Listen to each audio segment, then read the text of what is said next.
ఉమ్మడి ఆంధ్రప్రదేశ్కి కేటాయించడం జరిగింది. ఇది చాలా ముఖ్యమైన విషయం నేను గమనించాల్సిన. ఈ 45 టీఎంసీ ఈ గోదావరి వాటర్ డైవర్షన్ 45 టీఎంసీఏ గత బీఆర్ఎస్ ప్రభుత్వంలో పాలమూరు రంగారెడ్డికి కేటాయించిండ్రు. అంటే సభ్యులందరూ గమనించాలి, ఈ 45 టీఎంసీ ఇంకా ఆంధ్రప్రదేశ్కి తెలంగాణకి డివైడ్ కాకముందే ఈ 45 టీఎంసీతో పాలమూరు రంగారెడ్డి వాడి వర్తమని చెప్పడం జరిగింది వాళ్ళ జియోలో. మరి ఈ విషయంలో కూడా మనం ఇది న్యాయంగా ఈ 45 టీఎంసీ తెలంగాణకి కేటాయించాలి. ఆ విధంగానే మనం ఇప్పుడు బ్రిజేష్ ట్రిబ్యునల్ ముందు వాదిస్తున్న విషయంలో మనం చేస్తాం. నెక్స్ట్, ఈ జలాల పంపిణీ విషయంలో నేను ముందు చెప్పినట్టుగా నేను ఎగ్జాక్ట్ డేట్స్ చెప్తున్నాను. ఎందుకంటే ఈ విషయంలో అసలు బీఆర్ఎస్ పార్టీ పెద్ద మనుషులు అబద్ధాలు చెప్పడంలో, అసత్యాలు ప్రచారం చేయడంలో, ఫాల్స్ నేరేటివ్లో వాళ్లకు వాళ్ళే సాటి. అసలు గోబెల్స్ని మించిపోయినారు.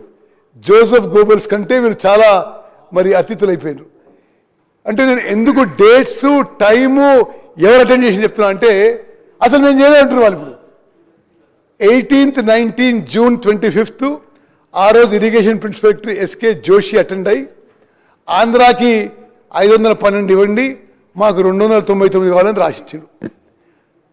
2016లో apex council meeting Kalvakuntla Chandrasekhara Rao garu, Chandrababu Naidu గారు హాజరై ఆ రోజు కూడా మనకి 299 టీఎంసీ, వాళ్ళకి 512 టీఎంసీని యాక్సెప్ట్ చేసిండ్రు. 2017లో మళ్ళీ ఆనాటి principal secretary and ENC attend అయ్యి మళ్ళీ అదేవిధంగా సుమారు అంతే యాక్సెప్ట్ చేసిండ్రు. 2020లో ఇది ప్రతి సంవత్సరం మీటింగ్ అవుతుంటే 2020లో వీళ్ళు పోయి ఏకంగా ఇక కృష్ణా ట్రిబ్యునల్ వచ్చే వరకు ఇదే కొనసాగండి కృష్ణా నది జలంలో రాసిచ్చేసారు. మనం అధికారంలో వచ్చిన తర్వాత డిసెంబర్ 7, 2023 మరి రేవంత్ రెడ్డి గారు ముఖ్యమంత్రిగా మేమందరం మంత్రుల ప్రమాణ స్వీకారం చేసిన తర్వాత ఈ విషయాన్ని పరిశీలించి ఇంత వన్ సైడ్గా ఎట్లా ఒప్పుకునే వాళ్ళు, ఇది యాక్సెప్టెడ్ కాదు. పర్మనెంట్ వాటర్ అలొకేషన్లో మాకు 71% ఇవ్వాలి, ఇప్పుడు యాడాగ్ వాటర్ షేరింగ్లో కనీసం సగం మాకు ఇవ్వాలని మొదటిసారి వాదన వినిపించింది మన కాంగ్రెస్ ప్రభుత్వము. నెక్స్ట్, ఆ తర్వాత మనం డిసెంబర్ 2023లో అధికారంలో వచ్చినాం. ఫిబ్రవరి 2024లో శాసనసభలో ఏకగ్రీవ తీర్మానం చేసి ఈ ఆంధ్రాకి తెలంగాణకి ఈ కృష్ణా రివర్ వాటర్స్ డైవర్షన్ విషయంలో డివిజన్ విషయంలో మేము ఇంటర్నేషనల్ వాటర్ లాస్ ప్రకారము catchment area, drought prone area, basin population and cultivable area అని పెట్టి మాకే 71% ఇవ్వాలి, ఆంధ్రాకి 29% ఇవ్వాలని చెప్పి కృష్ణా ట్రిబ్యునల్ ముందు మనం ఇప్పుడు వాదిస్తున్నాము. అదేవిధంగా మరి కేఆర్ఎంబి మీటింగ్లో కానీ కేంద్ర ప్రభుత్వంతో మీటింగ్లో కానీ ఎప్పటికప్పుడు కృష్ణా నదీ జలాల్లో మనం నిరంతరం పోరాటం చేస్తున్న విషయం కూడా మీ అందరికీ మనం చేస్తున్నాం. Just go back.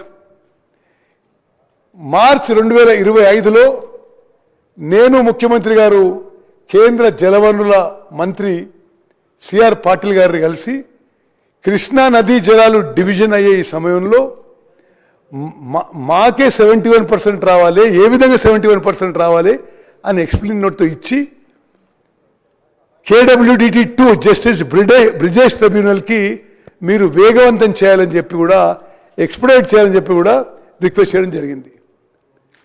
మరి మీకు అదేవిధంగా ఏ విధంగా ఉమ్మడి మహబూబ్నగర్ జిల్లాకి బీఆర్ఎస్ ప్రభుత్వంలో తీవ్రమైన నష్టం జరిగిందో ఇది ఈ స్లైడ్తో నేను మీకు ఎక్స్ప్లెయిన్ చేస్తాను.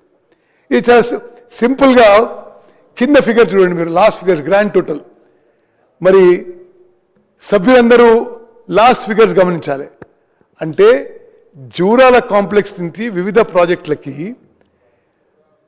ఇయర్ మార్క్డ్ క్వాంటిటీ అంటే మన నీటి కేటాయింపు 65 టీఎంసీలు అయితే ఏ సంవత్సరం కూడా ఏ ఒక్క సంవత్సరం కూడా మనకి కేటాయించిన నీళ్లు కూడా ఉపయోగించలేదు. ఎందుకంటే ఈ ప్రాజెక్టులు 2014 నుంచి 2023 వరకు వాళ్ళు 1,80,000 కోట్లు ఖర్చు పెట్టినా దీని మీద ప్రాజెక్టులు పూర్తి చేయలేదు. ఈ ప్రాజెక్ట్కి ఇన్ఫ్రాస్ట్రక్చర్ డెవలప్ చేయలేదు. కాబట్టి ఈ ప్రాజెక్టులకి మనకి నీటి కేటాయింపు ఉన్నా గత బీఆర్ఎస్ ప్రభుత్వంలో పూర్తి చేయలేదు. కాబట్టి మనకి 65 టీఎంసీలు ఇయర్ మార్క్డ్ క్వాంటిటీ అయినా యావరేజ్గా మనం 41 టీఎంసీ వాడుకోగలిగినాము. ఇది ఉమ్మడి మహబూబ్నగర్ జిల్లా ప్రజలకి ప్రతి ఒక్కరికి తెలవాలంటే మనకి అలొకేటెడ్ వాటర్ కూడా అధ్యక్ష అలొకేటెడ్ వాటర్ కూడా